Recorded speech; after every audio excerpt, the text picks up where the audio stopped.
Have you? Taken money from the Israel... From AIPAC. So AIPAC raises a lot of money for me, but it's actually a misnomer because the people who raise money are individuals. Right. So it's... What's going on, everybody? Thank you for being here today. We're going to talk about this new clip of Tucker Carlson versus the deep state goblin, Ted Cruz. They're talking about AIPAC, and it's very, very interesting. And even Ted Cruz starts getting super defensive and essentially accusing Tucker Carlson of anti-Semitism.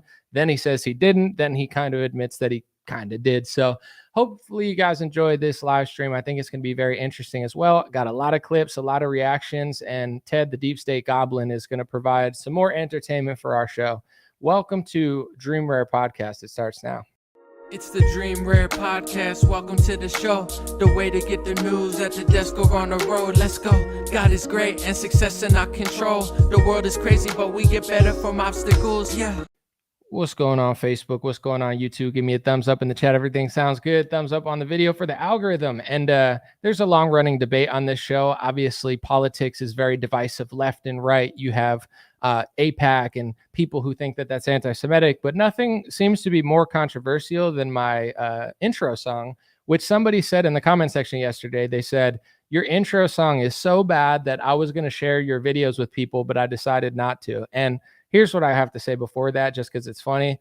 It's not a top 100 great thing I've ever done. I made it in 5 or 10 minutes. I think it's, pretty catchy, but it does the trick. But it's not that bad. If you really think my intro video is that bad, like, dude, your content's awesome. I was really going to share with my friends, but your intro song, it's not like I'm screaming or scratching cat nails on a wall. The overreaction to how bad that intro video is just keeps cracking me up. But anyway, appreciate y'all. Let's get right into it. I have a bunch of different clips and probably like 4 or 5 minutes worth. So let's get into the first one. Ted Cruz is asked by Tucker Carlson, have you taken money from the Israel lobby, aka AIPAC? So I've never taken money from the Israel lobby. Have you? Taken money from the Israel... From AIPAC. So AIPAC raises a lot of money for me, but it's actually a misnomer because the people who raise money are individuals. Right. So it's not the PAC itself, but they're individual members who believe in the American-Israeli friendship and relationship. Is AIPAC a foreign lobby? No, it's an American lobby. It's the AIPAC stands for the America-Israeli Political Action Committee. What does it lobby for? So, to be honest, not a whole lot effectively. Listen. So Ted Cruz is trying to say that AIPAC is essentially not a foreign lobby because it's from American citizens. There's a big donor. I'm going to play the clip later. The Adelson family. Now it's Miriam Adelson in charge of the net worth, and they give the GOP upwards of like $500 million. And then, Trump admits that they give them money to do things for Israel. And obviously AIPAC, yeah, there's individuals in it, but it is an Israel lobby. And Ted Cruz can't even be honest about that. He's like floundering, saying like, well, it's just a bunch of individuals. Even if it's one individual, like if you take money from Bill Gates and he pays you to do something that he wants to do, it doesn't matter that he's an individual, it's lobbying money. So whether it's individuals or groups or billionaires, like we know what Miriam Adelson pays for. We know what AIPAC pays for. It's like, are you taking money from Big Pharma? Well, I'm taking money from a bunch of individuals who really like pharmaceuticals, and I took money from Albert Bourla, but Pfizer, but he's an individual. It's like, bro, the fact that he can't even be honest about it is just laughable to me. It's like, we know you take millions of dollars from them and we know what they lobby for, but according to Ted Cruz, because the reason he says this is if they admitted they were like a foreign lobby, then I think they'd have to get registered under the FARA foreign lobby. Like most foreign lobbyists, or if not all of them, they have to register as a foreign agent. But Ted Cruz has to kind of say that shtick, I think, because if they were to admit that they were essentially a foreign lobby, then they'd probably have to register. But anyway, let's get to the second clip. I came into Congress 13 years ago with the stated intention of being the leading defender of Israel in the United States Senate. Great. And I've worked every day to do that.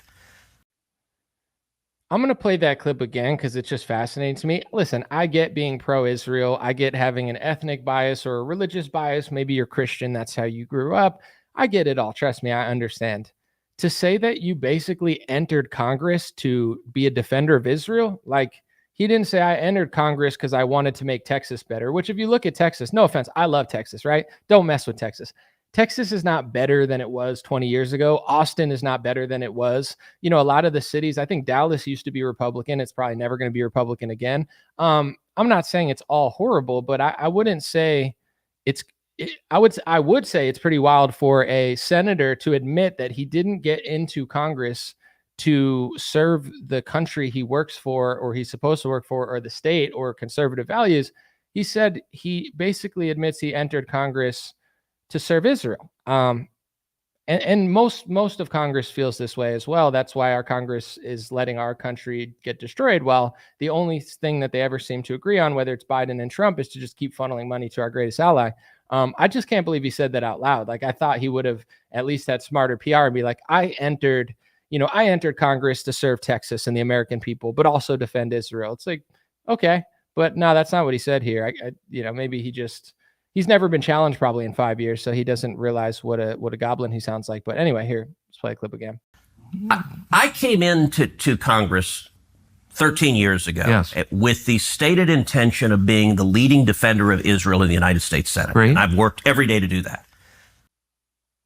Seems like a weird thing for an American politician. They're like, that's been my stated goal since day one. Yeah, I'm sure you stated it really loud so you could get donor money.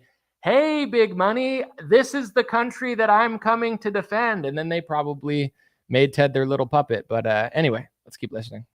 AIPAC, a lot of times, AIPAC, I wish were much more effective. Like, there are folks online who are in the fever swamp of terrified of AIPAC, and AIPAC. I'm not terrified of AIPAC at all. You're the one who seems a little uncomfortable when I'm asking. No, this. Not uncomfortable at all. I'm just asking what AIPAC does. My understanding, having known a lot of people who work at AIPAC, is that it lobbies on behalf of the Israeli government. Wrong.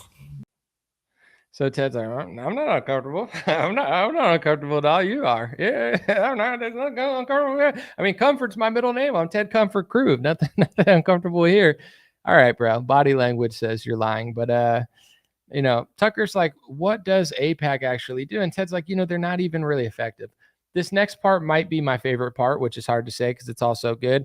But Tucker essentially says, can you name one time, if they're not a foreign lobbying group for the government of Israel, can you name one time that they disagreed with the government, or Netanyahu's government? And Ted Cruz can't name one time. I really wish Tucker would have just kept poking him on this, because I know he doesn't know a single time, because there probably one doesn't exist.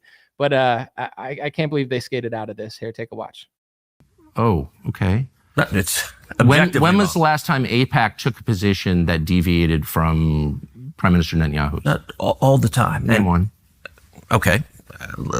Let me go back and give a little history. If you want to do a deep dive on AIPAC. I don't. I want to do a shallow dive to get... I'm going to play that clip again. I have to.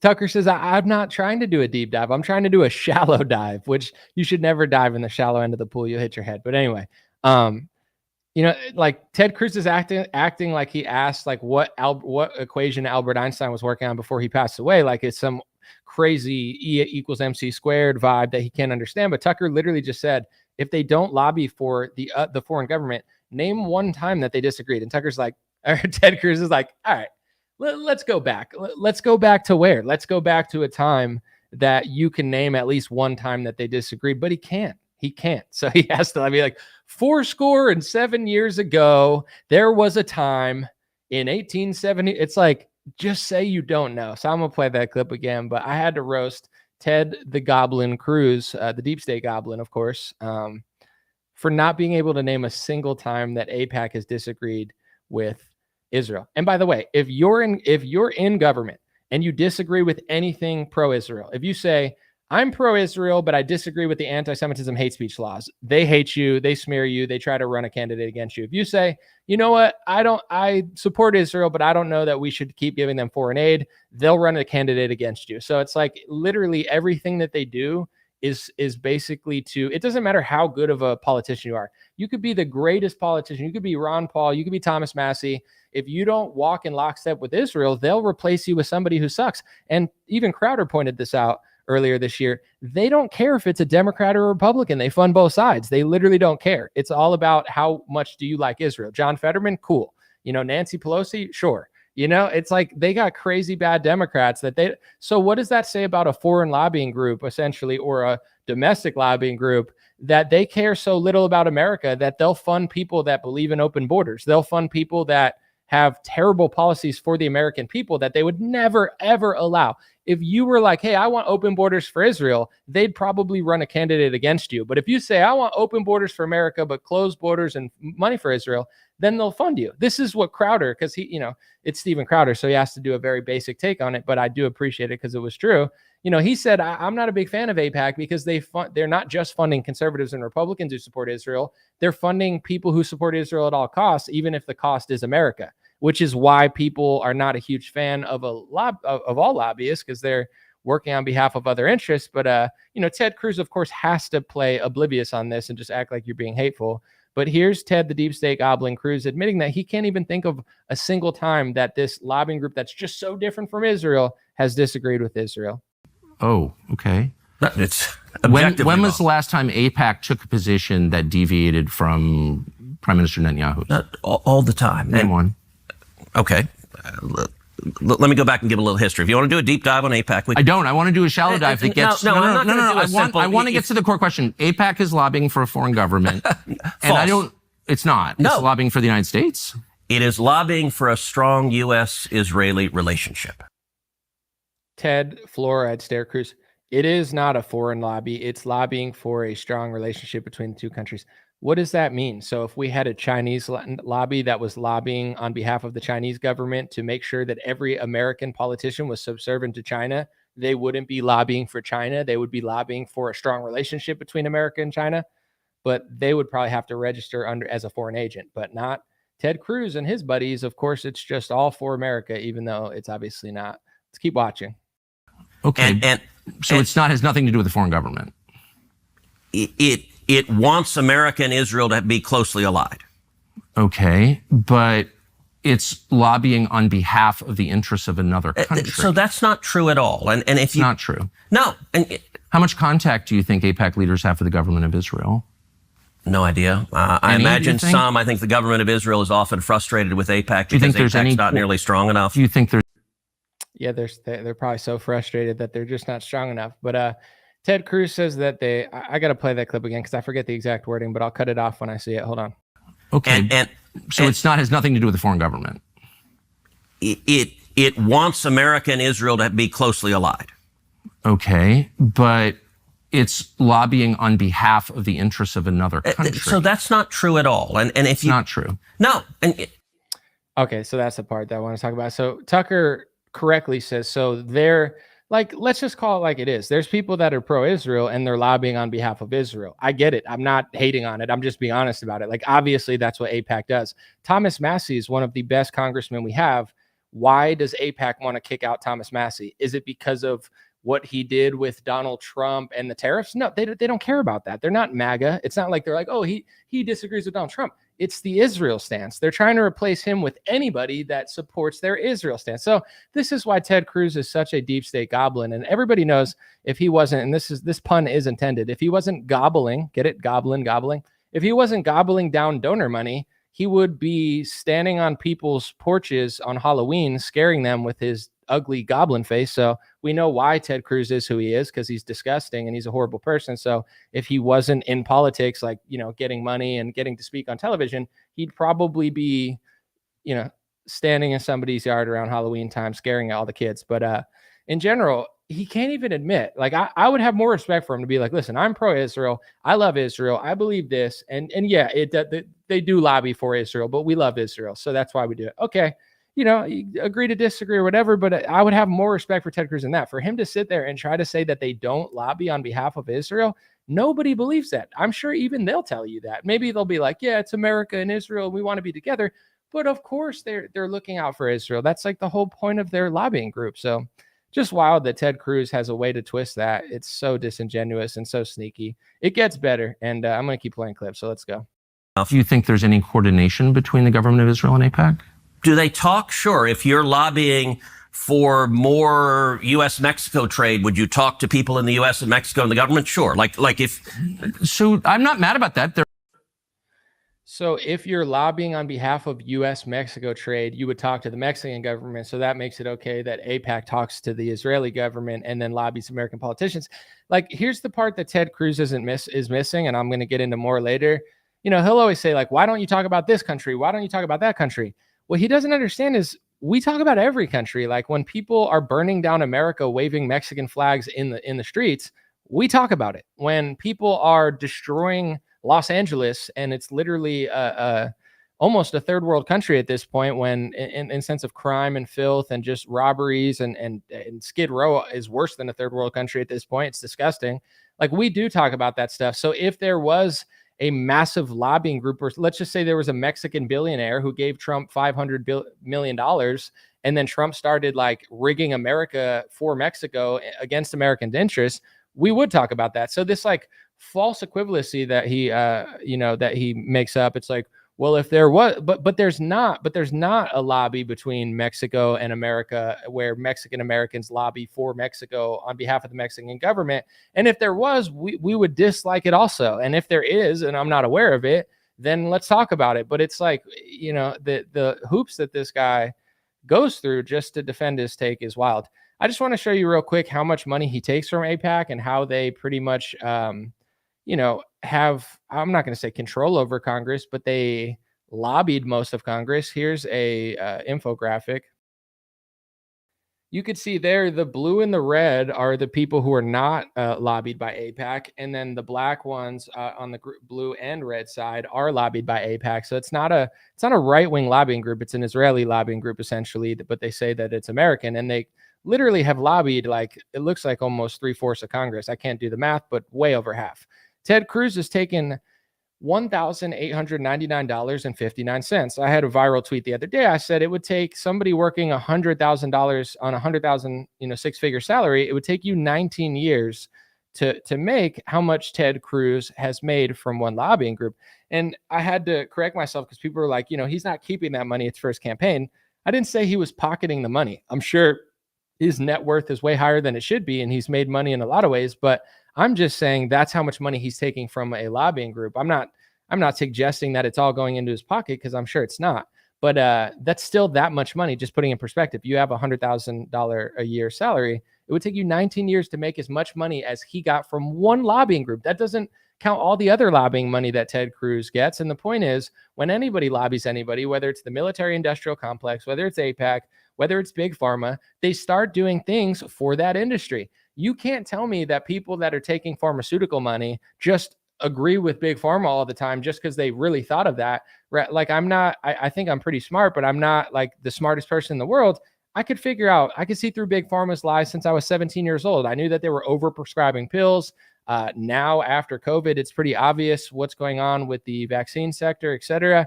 And the liability shields, RFK talks about it, how they are protected under the National Childhood Vaccine Injury Act and also the PrEP Act for the COVID shots and all of that emergency use authorization. There's all these crazy loopholes in it. It's like, is it a coincidence if a politician takes millions from big pharma and they won't talk about it? No, it's the same thing with AIPAC. It's like, dude, every single politician, which is literally most of Congress, as I showed you, everyone that takes AIPAC money, they all sound like wind-up dolls. Like if you went to their Twitter feed and just read through their Twitter, you're like, is this an Israeli prime minister or something? Like it's just, it doesn't come off organic. Like, I stand with Israel. It's like, what does that even mean? You're not on the front lines. You're not there. I mean, some of them literally do fly there, but it's like, I stand with Ukraine. I stand with Taiwan. Okay. Like I get what you're saying. I get that you like that country more than the other country, but shouldn't you stand with the American people? It's like, you got people from, like Louisiana, you got people from Tennessee that they're not standing with Memphis or standing with New Orleans or whatever. It's like, don't you have your own things that you should be cleaning up?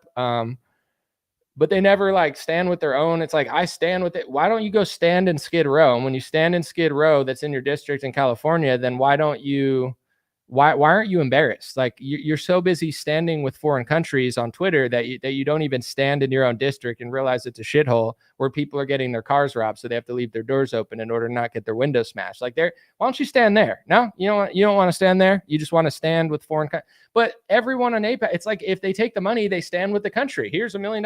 Here's $500,000. We'll help you beat, because they're one of the strongest. It's not even just that they're the lobby, but they have so many other allies and such, where it's like media. It's really hard to be in Congress and survive and make it and still keep getting voted if you don't take the stance that Israel wants you to take. I mean, Thomas Massey does it, a few others, but literally most of Congress does not. So anyway, I want to play this clip real quick too, because maybe I'll play it later. Let's see. Do you think that it's just interesting because what you're now describing in a very defensive way, I will say. Okay, that's the wrong one. Hold on. I got a few clips. My bad. So I'm not mad about that. There are a million countries that lobby Washington. I like a lot of those countries, including Israel. But AIPAC are Americans. They're not Israelis. Hold on. There are tons of Americans who lobby on behalf of foreign governments.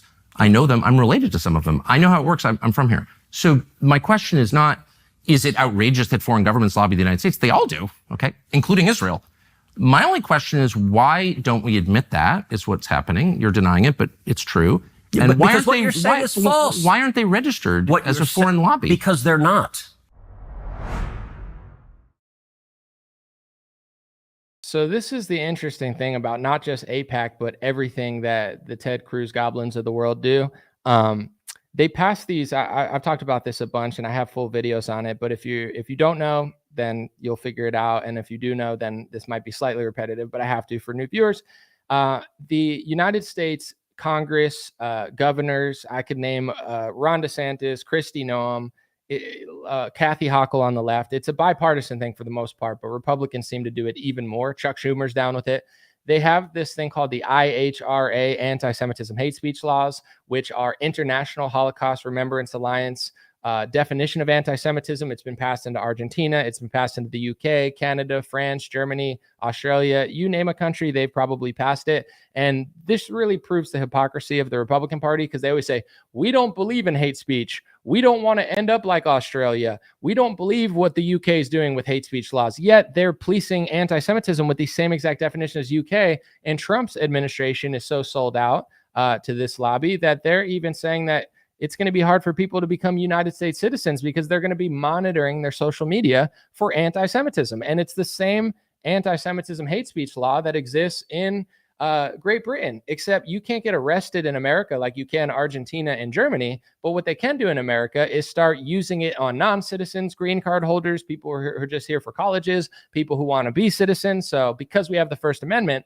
they can't just use it on us the same way Germany and Argentina arrest people for the IHRA, anti-Semitism hate speech laws. But Republicans are trying to tweak around the First Amendment every way they possibly can to enforce it on anybody in this country that they possibly can, and not allow people into this country who don't abide by them. And the people who don't abide by them include people like Tucker Carlson, Candace Owens, Ron Paul. So if Ron Paul and Thomas Massey under the Trump administration were trying to be United States citizens, there's a chance that they would scroll their social media and say, don't allow them to be citizens because they're anti-Semitic. So now the next generation of Ron Pauls and Thomas Masseys are not going to be able to immigrate to America because Donald Trump is such a sleazeball and he's sold out like Ted Cruz. He's another deep state goblin that has just constantly disappointed. But anyway, getting back to that, one of the IHRA hate speech laws, it says you're not allowed to say that anybody in America has dual loyalty that's either Jewish, ethnically, or religious. And Ben Shapiro tweets these because Ben Shapiro,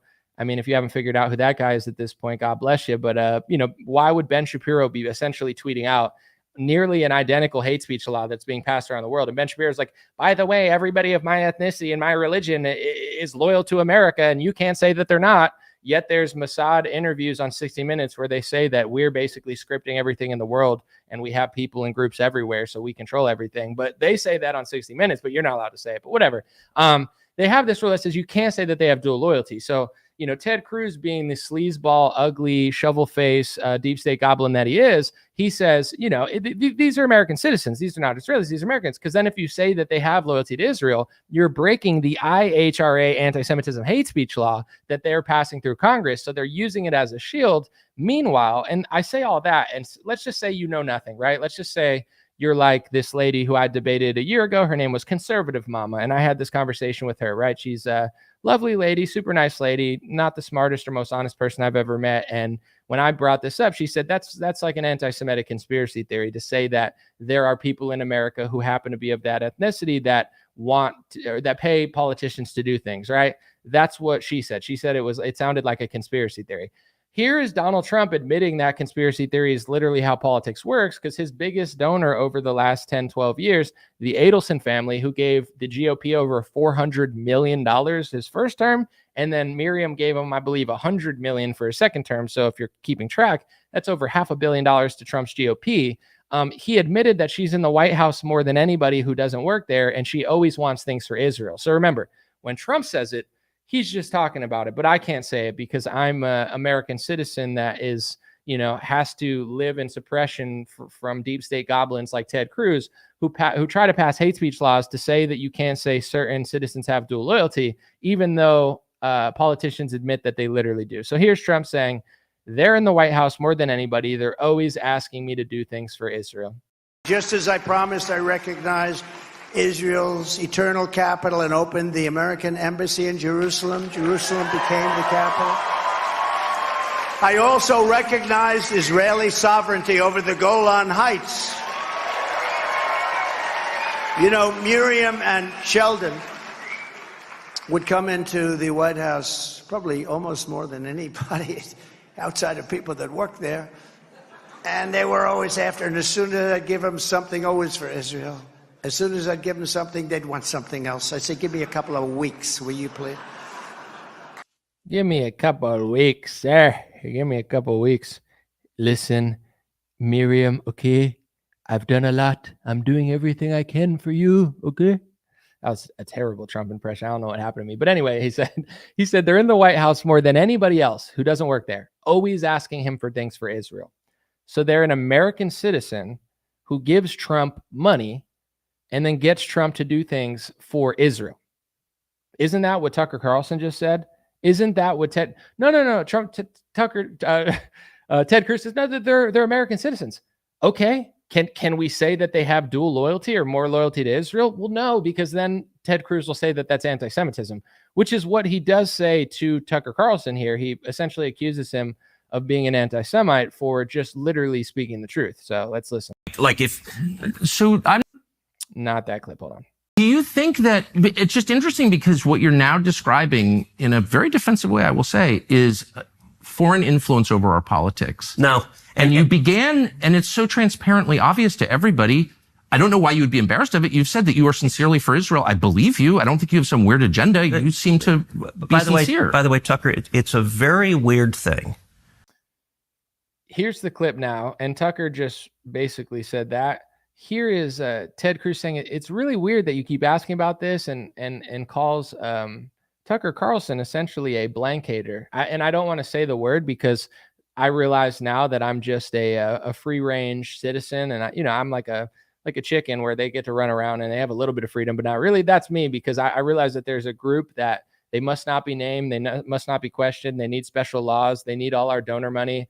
You need to say that they've never made a mistake in war, or else they say it's blood libel. You can't talk about their influence in politics, even though they brag about it. You can't say that their lobbying groups lobby for the country that they care for, because that's a trope, even though it's literally true. So I'm not even going to say what he says, because I'm not qualified to say it. Only Ted Cruz is, because he sucks down donor money in his little deep state goblin shovel face. So Ted will explain what he thinks of Tucker Carlson for having the audacity of literally just being honest about how lobbying works.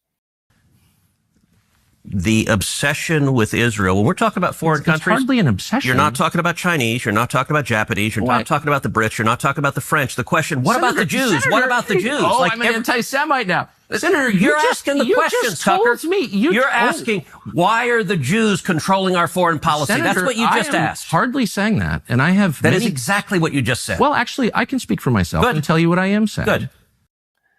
First of all, that's not what Tucker said. Tucker was talking about a group. This is what I want to show you again.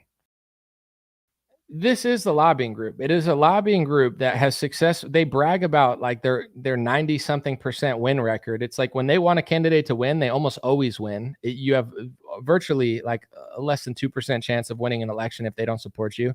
Ted Cruz knows that he's gotten millions of dollars from this lobbying group, right? It's a specific group. Let's just say it was Chinese or Japanese or Mexican or whatever. Like Ted Cruz takes money from AIPAC. If he took money from Mexico or Canada or China, let me know so I can make fun of him on that. But it's like he knows he's taking money from them, so he hides behind anti-Semitism and he says, "Oh, you just hate these people." Are you taking money from Japan? Then we could talk about that. Is a Japanese billionaire, do Japanese billionaires run almost every media company, and do they pay off politicians? Does a Japanese billionaire own OnlyFans, and are they giving money to AIPAC? Because then, or JPAC, you know, Japan, American, Israel, like if that same thing exists, then let us know, because we don't want any foreign lobbying group to essentially compromise our politicians against the interests of our nation. But it's not really happening as much. And instead of taking accountability that it's happening more from the people that Ted Cruz and Donald Trump are taking money from, and Democrats, by the way, Ted Cruz just defaults from saying it's hate speech. It would be like if you said that, you know, Nancy Pelosi was working with China, if you had some sort of connection between her and she goes, oh, you're just anti-China phobe, you just hate Chinese people. Or, you know, like that, this is a total leftist deflecting tactic of accusing you of hate speech for literally just pointing out that they're taking millions of dollars. I made up a term because I'm hilarious and creative, but I made up anti-pharmetic. It's like anti-Semitic, except anti-pharmetic for pharma. It's like, hey, Ted Cruz, you took $1.9 million from Big Pharma. You're just being anti-pharma. Oh, what do you hate vaccines? What are you, an anti-vaxxer? Oh, what do you, conspiracy theorists? Oh, what do you just hate pills? You don't like pills? It's not that I don't like pills, but the last time I checked, America was 5% of the world taking 85% of the pills. That doesn't seem natural. You look around, everybody's fat and addicted to like Mounjaro and all the Ozempic. It's like, this seems a little weird. Why are we 5% of the country taking 85% of the pharmaceuticals? It doesn't make you anti-pharmetic for pointing that out or realizing that Big Pharma pays both politicians, including Trump the first term, which is why he cucked to Pfizer and, you know, offered Bill Gates a White House position. People don't know that because nobody gives interviews. I've been asking people to do it for years, but they never do. Tucker's the first one to ever give a Republican a real interview, and they're already calling him anti-Semitic. It's like, it's embarrassing. But I'm going to play that clip again, and then I'm going to play some others.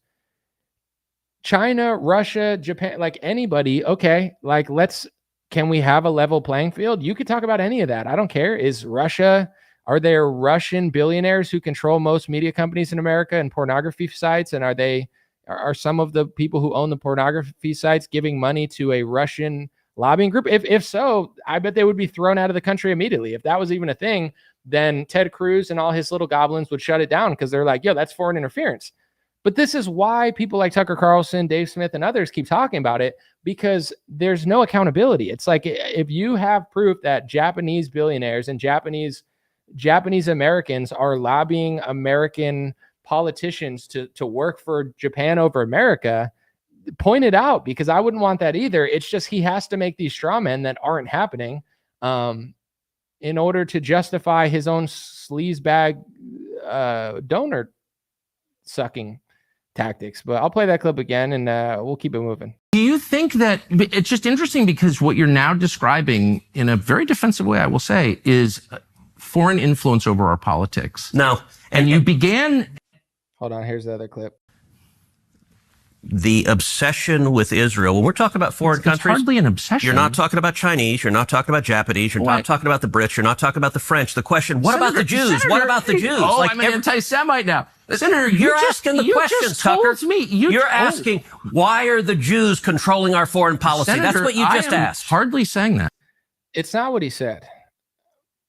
Here's what I will say, though. Someone just said in the comment section, they said, Eric Adams just signed the IHRA, anti-Semitism hate speech law, into definition into New York City. I haven't verified that. They said within the last 2 weeks, but it's probably true. I'm going to name all the people that I know have signed it. Okay. Keep in mind, some of these places have like 0.000% of people who are ethnically or religiously Jewish, yet they're passing international hate speech laws that equal what's going on in countries that are imprisoning people for this. Like, imagine if there were Japanese speech laws. Here, I'm going to use an example. Let's just say, he said Japan. Let's just say there were Japanese hate speech laws being passed into almost every state. Trump signed an executive order passing Japanese hate speech laws into America, and Alan Dershowitz just so happened to be Japanese looking over him, and Jared Kushner. Let's just say that a Japanese billionaire gave Trump $100 million. Trump starts passing hate speech laws, and then a Japanese American who spied on America flies home back to Japan on Trump's Japanese donor's jet, right? All of that stuff has happened with Israel. Jonathan Pollard flew back on the Adelson jet back to Israel. Jonathan Pollard is one of the most damaging spies in American history who stole our secrets and was in jail. Trump pardoned his handler and then sent him home on his donor's jet. But Ted Cruz doesn't notice that. You're just being hateful. Dude, name everything I just said and make it Japan or China, and I would say the same thing. It's just mind-boggling how much this happens for the country that Ted Cruz works for, and everybody's starting to notice it. So now Ted Cruz has to screech and scream hate speech because that's all he can do because he's a goblin. So it's like it doesn't matter what country it's for. It just so happens that that country seems to be doing a lot of it. And it's the only one that get like, if Russia did half that stuff, if China did half that stuff, if Canada did that, Mexico's our ally, Canada's our ally, Great Britain's our ally. If they did even 1/1000th of that thing, it would get rejected in America. But because it's that, we just all have to play stupid and say that everybody's just randomly being hateful. So here's the back and forth. And Tucker Carlson really doesn't like being called, anti-Semitic, essentially. He said, you're just talking about these people all the time for no reason. Listen to what Tucker says to Ted, the deep state goblin, shovel-faced Cruz. On behalf not simply of myself, but of my many Jewish friends who would have the same questions, which is to what extent, and it's interesting you're trying to derail my questions by calling me an anti-Semite, which you are. I did not. Of course you are. And rather than be honorable enough to say it right to my face, you are in a sleazy feline way implying it, or just asking questions about the Jews. I'm not asking questions about the Jews. There's nothing to do with Jews or Judaism. It has to do with the foreign government. Isn't Israel controlling our foreign policy? That's not about the Jews. You said, I'm asking you. And by the way, you're the one that just called me, I think, a sleazy feline. So let's be clear. It's sleazy to imply that I'm an anti-Semite, which you just did. First of all, I have to condemn Tucker Carlson because, I didn't want to do this, but I have to. I condemn Tucker Carlson for calling Ted Cruz a sleazy feline. That was below the belt. He's not a sleazy feline. A feline is a cat. Cats are kind of cool. He looks like kind of like a rat, but like I said earlier, he's more like a shovel-faced goblin. Like if you took an ugly goblin, put him on a Halloween porch, and then hit him with a shovel, then it looks like Ted Cruz. So I get where he gets sleazy feline from, but I condemn Tucker because that's a little bit of a compliment. Cats are pretty cool. Shovel-faced deep state goblin is probably more accurate, but I get it. I could see sleazy feline as well. But anyway, here's the last clip. Why is that the only question you're asking? You answer it. Give me another reason. If you're not an anti-Semite, give me another reason why the obsession is Israel. I am in no. All right. Before he plays this clip again, or before I play this clip again, he goes, so first of all, he says, you just hate these people. You're just talking about these people. You just hate these people. And Tucker's like, you just accused me of anti-Semitism. He's like, no, I didn't. No, I didn't. Yeah, you did. No, I didn't. And then Ted goes, well, if you're not, then so it's like, you're guilty. Yeah, you are. So if you're not, then explain to me why you're doing this. It's like, he's such a weasel. I think weasel's better than feline too, but he's like, no, I'm not. Yeah, okay, I am. Oh, well, if you're not, then tell me this. It's like, okay, Goblin. Why is that the only question you're asking? You answer it. Give me another reason. If you're not an anti-Semite, give me another reason why the obsession is Israel. I am in no sense obsessed with Israel. We are on the brink of war with Iran. And so these are valid questions. But you're not asking about Iran or the Ayatollah. If I can finish, you asked me why I'm obsessed with Israel. Yep. 3 minutes after telling me that when you first ran for Congress, you elucidated one of your main goals, which is to defend Israel. Yes. And I'm the one who's obsessed with Israel. I don't see a lawmaker's job as defending the interests of a foreign government, period. Okay. Any government, including the ones that my ancestors come from. So that's my position. That does not make me an anti-Semite. And shame on you for suggesting otherwise. And I mean that.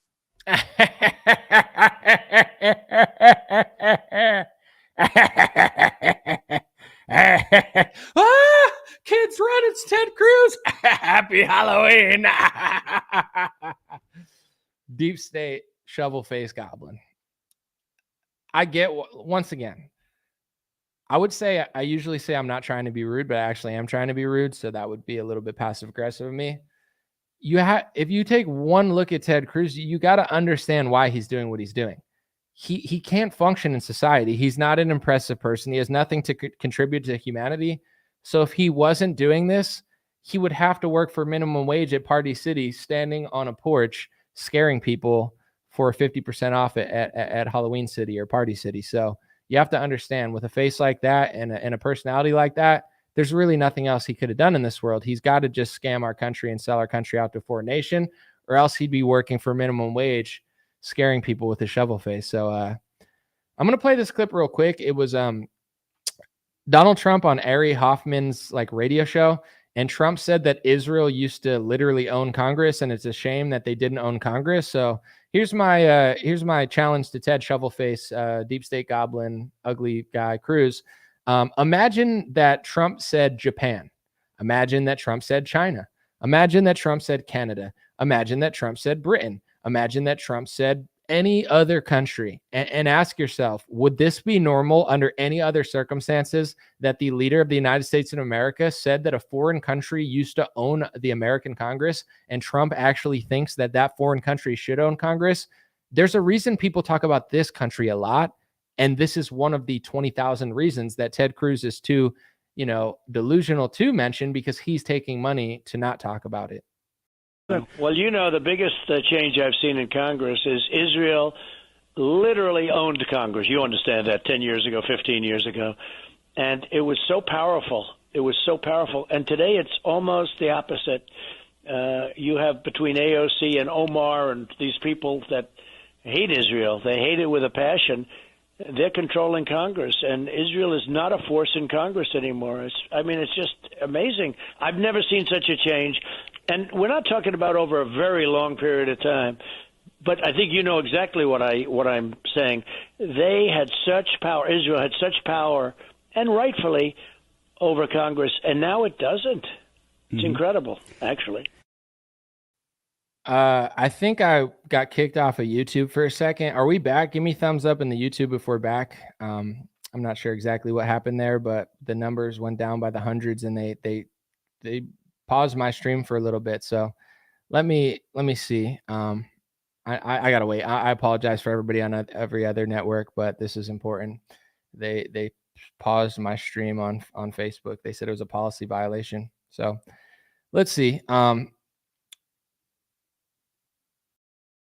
Anyway, I'll just keep it going and assume that I'm back. All right, we're back. Cool. So that was a clip of Trump saying that Israel used to literally own Congress. Now they don't. And, it's a shame because it was better when they did, essentially, which is a crazy thing to say. And this is the point that I think Tucker, myself, Candace Owens, pretty much a lot of people, I mean, you could name dozens of people. This is the point that we're trying to make. Like, I'll do it again. I probably shouldn't do this, but I'm going to. Let's say Japan, right? Let's say that the guy who owned OnlyFans was Japanese, and Japanese people owned the pornography industry, and they used the money they got from the pornography industry, and they donated millions of dollars to JAIPAC, which was Japan America Political Action Committee. Okay. Let's just say one of the founders of pornography was Japanese, and he said that he was doing it to purposely defile Christians and white people because he did not like Christians or white people. All right, that would be a little weird. Let's just say that one of the biggest donors in the GOP happened to be Japanese, and they gave hundreds of millions of dollars to Donald Trump, and then Trump passed Japanese speech laws in America that said you couldn't say Japanese people were loyal to Japan. You had to say that every Japanese citizen in America was loyal to America. Okay, that's a little weird. Let's just say that this Japanese lobby literally bragged about having like a 98% win rating, and pretty much everybody that they donated to won in Congress. And anybody that questioned Japan at all, or questioned if America should be this loyal to Japan, was essentially lobbied out of Congress and kicked out and then smeared by the media. Let's just say that most media companies were owned by Japanese people, and if you ever said that they had loyalty to Japan, they said that you're anti-Japometic. That would be a little weird, right? It would be like obvious at that point. You're like, okay, like it's just obvious, but whatever. Let's just say that Jeffrey Epstein and Ghislaine Maxwell were both Japanese, and then that the guards fell asleep and the cameras didn't work, or Dan Bongino has a fuzzy video. And then let's just say instead of getting the Japanese Epstein files, you got a war for Japan and nobody wanted to talk about it. Let's just say, should I keep going? Let's just say Matt Gaetz was speaking out against the Japanese speech laws, and then he got replaced by somebody named Pam Bondi, who oversaw Epstein situation in Florida, or at least was there for 7-8 years, who didn't look into it. What if Japan got the most foreign aid out of any other country? And if you said that, it was crazy, they just called you anti-Japometic, the entire media smeared you, and then Trump and Chuck Schumer and the entire almost the entire Congress passed speech laws to condemn you, to say that you weren't allowed to say that it was happening, even though you knew it was.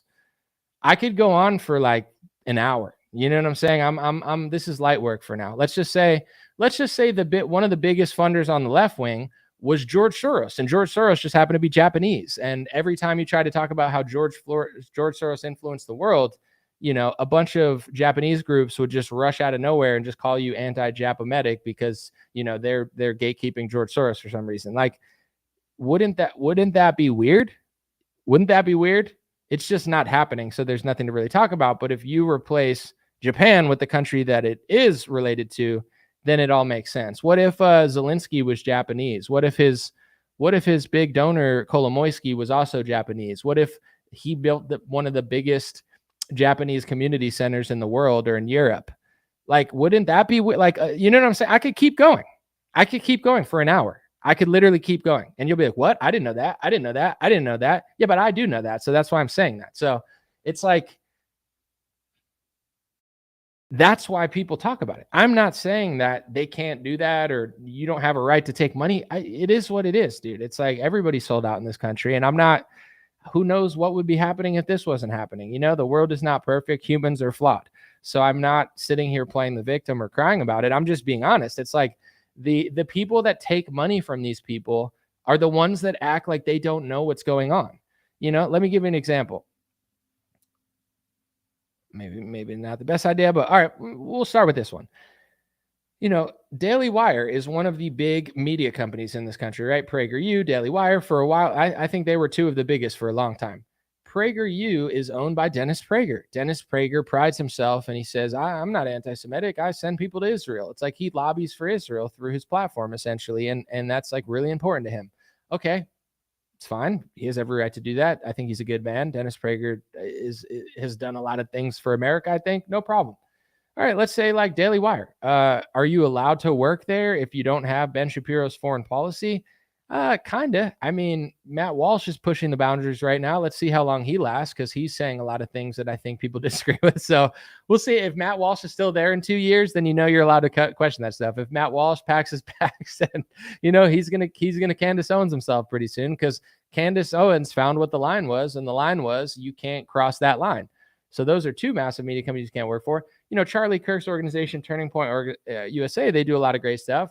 But his nonprofit has taken a lot of donor money. Who are they taking donor money from? I don't know. Ask Charlie Kirk, but I bet he knows. And, you know, Charlie is an interesting guy, because Charlie, you know, he's very honest sometimes, but he also like plays like a politician. Like he has to play tight ropes, because it's like he knows what's right, but at the same time, he takes donor money, but at the same time, he's attached at the hip with the Trump administration. So he's got to walk a really fine line, because he's essentially like a top networker in, you know, Republican politics who takes donor money for his organization. So it's like, well, I like Charlie, but at the same time, I really don't, because it's like, you know, he'll tell you the truth. He'll do this, he'll do that. He's just constantly like playing this little game, because he's got to juggle all of these things.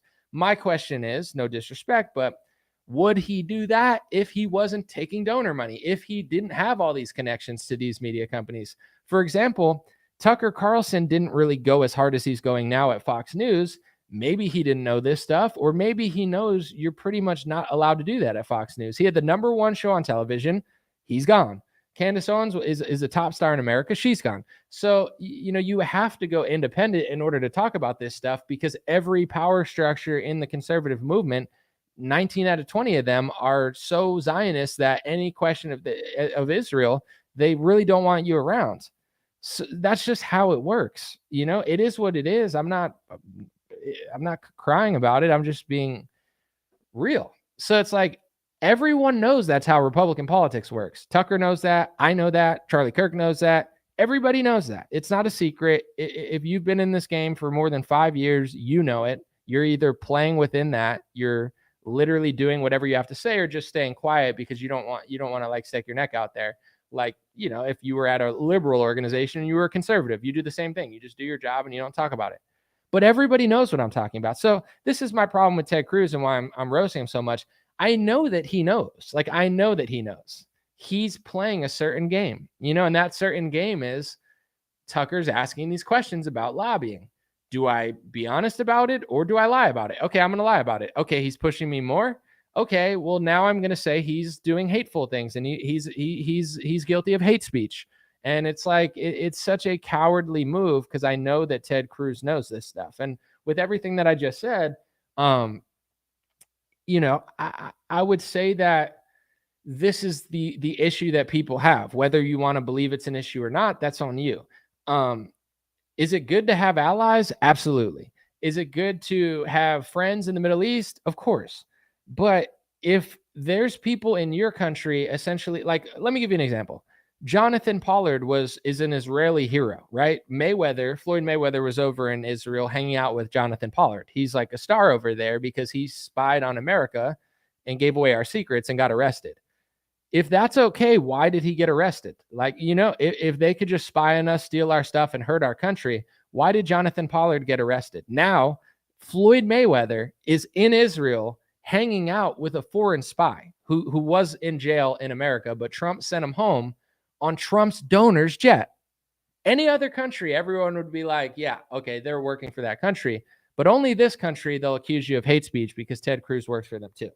But anyway, the reason Jonathan Pollard got arrested at one point is because if you're so pro-Israel that you're willing to undermine American national security or sovereignty, or you're loyal to Israel, not America, and you're basically working against America for Israel, it's not good for America. So even though we're friends with Israel, at one point our politicians were like, yeah, that's illegal. You can't just be stealing our sensitive data and national security and selling it or giving it away to other countries. Like, that's going to screw over America.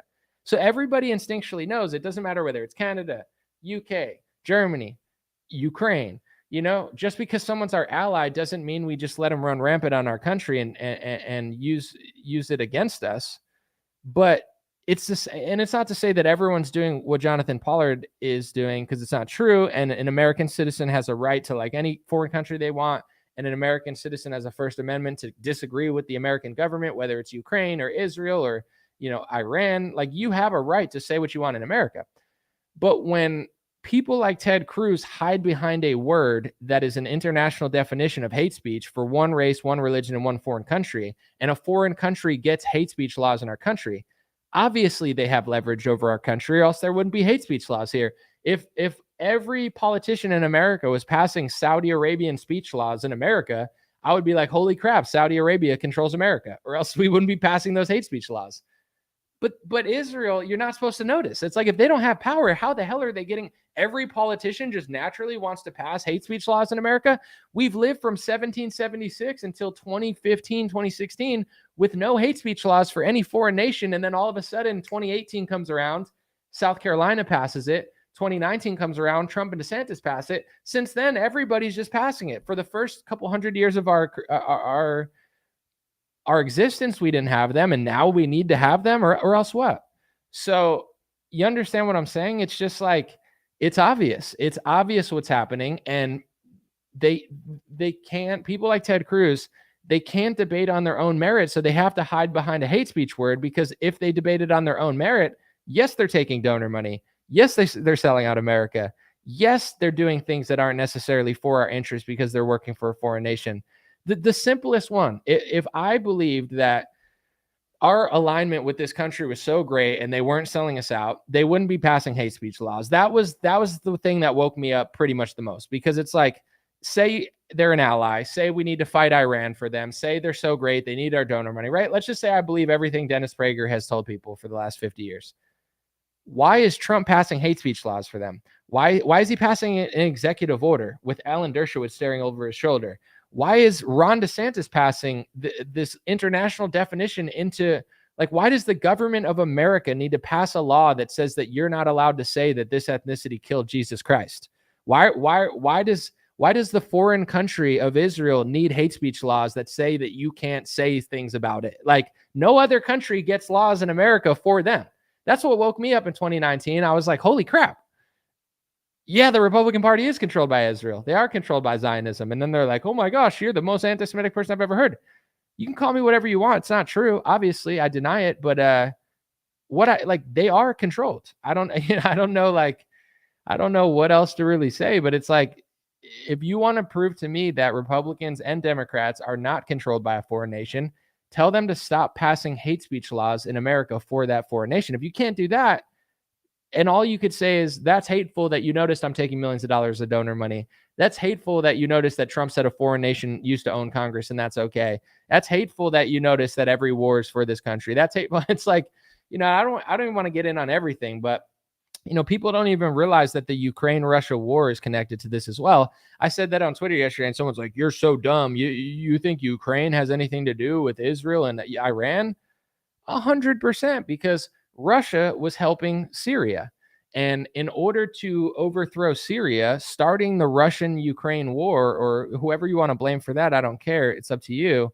That allowed the Western Front to get into Ukraine, and fighting Russia tied them up in Syria. They stopped helping in Syria, and then they overthrew Syria. An al-Qaeda guy that used to work for al-Qaeda runs Syria now, and America and Israel are thrilled because they'd rather have an al-Qaeda guy there than Bashar al-Assad. I believe that al-Qaeda guy is allowing them to use their airspace. That's what people are saying. So that's a huge domino in the fall of what probably will be the government of Iran. And let me tell you this right now. They're not just trying to take a nuclear weapon out of this guy's hand. They're trying to do a regime change. They're going to screw that country up. There's 90 plus million people there. God knows what's going to happen to these people. But they're going for a full-blown regime change. And in order to get all this done, it's like a domino game. So, there's a reason. I'm going to end on this note. Trump said for the cameras, Zelensky doesn't have the cards, right? He's like, you don't have the cards. And everyone thought it was so cool. It was cool. But the truth is, it's not true. Trump is controlled by the same people Zelensky's working for. So Zelensky, took it in public, and Trump's like, haha, I got you. But really, Trump didn't end the Ukraine war. Trump can't end the Ukraine war, because when you realize who Trump and Ted Cruz work for, they can't stop the Ukraine-Russia war, because stopping the Ukraine-Russia war could help other people that they're fighting. So it's like, even though it's not good for Ukraine, it's not good for Russia. If you can keep that war going, you can keep Russia having to defend itself, or at least having to, get tied up in its own country. They're not going to have as many resources to help Syria or Iran. That's why from, the left to the right, to Pelosi, to Trump, to all of these puppets that you think are authentic, they all hate China too. It's like, I'm not a fan of China. I don't want to live there. But in general, China is the last big country that might help Iran or might help Russia. So it's like all these things are interconnected. And even Iraq, Libya, like this is all connected. Like the neocons aren't going to stop now. They're succeeding. You know what I'm saying? They've always wanted to topple Syria. They did it. They always started a war with Russia. They wanted to start a war with Russia. They did it. They don't hate. I mean, some people literally hate Russia, and they have an ethnic hate towards Russians. But in general, it's like, say you're just a military neocon guy. It's like, yeah, it's worth it. It's worth it to mess up Ukraine and Russia and have them fight in order to topple Syria, because Syria is really important to that. It's worth it to overthrow Libya. It's worth it to get this. For the American people, you have the right to say, I'm not sure if that benefits me, though. You're doing all this for, and here's what I will say at the end, too, and God bless everybody. Look at most of our allies. Maybe Israel's doing great. I have no idea. Maybe they're not. Ask somebody in Israel. Is life better there than it was 10 years ago? I don't know, because they're at war. Maybe they like it. Maybe they don't. Maybe they're winning. I'm not really sure. But if I look at Europe, pretty much all our allies in Europe are doing worse than they were 30 years ago. Every European city is basically falling apart, all the great ones. Paris sucks more than it used to. London is like Los Angeles now. It's probably, you're likely to get stabbed or robbed there. It's like Europe is falling apart. America's falling apart. So I just don't know how people could possibly believe this is for their own best interest, because if it was for my interest, my cities would be great. But somehow a Republican governor can't fix a city in their state. They'll be like, sorry, that's run by the Democrats. New Orleans is run by the Democrats. Yeah, but it's a Republican state. Yeah, we just got to let a classic, beautiful French city just fall apart because, it's a shithole now and everybody's getting robbed there and murdered. But, it's the Democrats. So you can't fix our country. You can't fix our cities. You can't fix cities in your own state, yet you can go blow up a bunch of foreign nations while our allies rot. If you could fix Tehran, why don't you fix London? Why don't you fix Paris? Because they're not trying to fix us. They're trying to destroy everything. And it seems like everybody's getting weakened. Everybody's getting destroyed. Everybody's country's getting infiltrated. And then you got people from the country that we're supporting writing op-eds in the Wall Street Journal. People in the government of Israel wrote an op-ed in the Wall Street Journal saying America and Europe should take the refugees from Palestine. Why not? They took the ones from the other wars. So it's like our great allies are literally lobbying to flood us with more refugees because they don't care. It's like, go do these wars. don't talk about it, get speech laws, and then you take the refugees. But it's for your best interest because this is just what everybody needs. Fix my country, and then I'll believe it's for my best interest. Appreciate y'all. Thank you. I'm trying to keep this under an hour. God bless you. Let me know what you think in the